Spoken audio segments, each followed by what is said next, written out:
This movie was not very scary since I am a horror veteran, and unlike most people, horror movies don't necessarily scare me. I just find them a really fun genre to watch.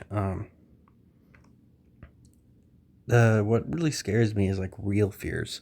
That's why horror movies don't scare me. It's because I know they're fake, so I'm scared of like heights and drowning and stuff like that.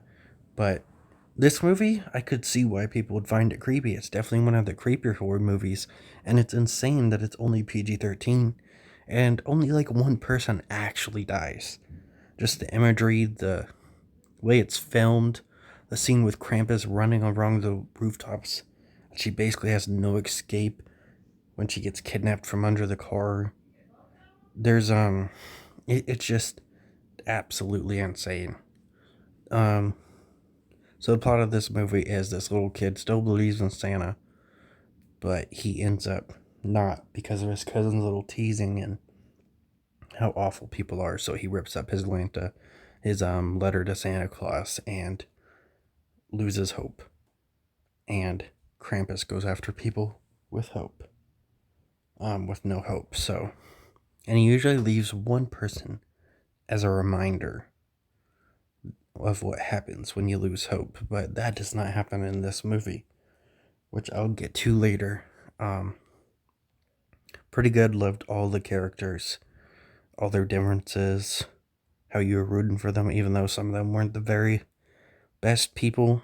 Um, I like the fact that they technically got away with two f bombs in a PG 13 movie, because the one girl cusses in another language, and then Aunt Dorothy, I think her name was, repeats it. Um, so, but she actually, we actually hear her say the F word. But technically, if somebody understood that language, they would have known that it was the F word already and would have heard the F word. So, unlike most horror movies, people don't really die besides this one driver guy that freezes to death. Most of them are just like captured, and we'll find out where they're put later, which I was spoiled about it years ago. It's like the only thing I knew about this movie, which sucked to that I knew the plot twist at the end. Um, so people get captured in like non-lethal ways, like pulled up a chimney, and then some people get like swallowed whole, but apparently it doesn't kill them. It's definitely a weird process.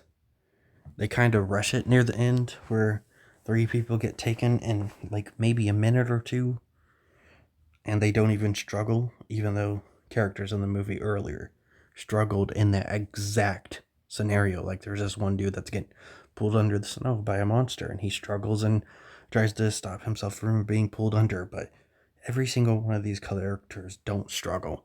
And you think they would have even more of a reason to struggle to give their kids more time to escape, but they don't do it. So eventually, it's down to one kid and his cousin. Cousin gets taken. He's supposed to be left behind as a reminder, but he begs Krampus to basically be reunited with his family, which poor choice of words there, kid. And he gets taken by Krampus. And the movie seemingly ends with it being all a dream. He wakes up and everybody's there, everybody's happy. Because he had wished things to be just like they used to be, and Krampus gave it to him, but they're now all living inside an ornament, and the wall shows that he did it to a lot more people than them. Um, Really good movie. I absolutely love it. It's one of my new favorite horror movies. Not the favorite, but definitely a new favorite.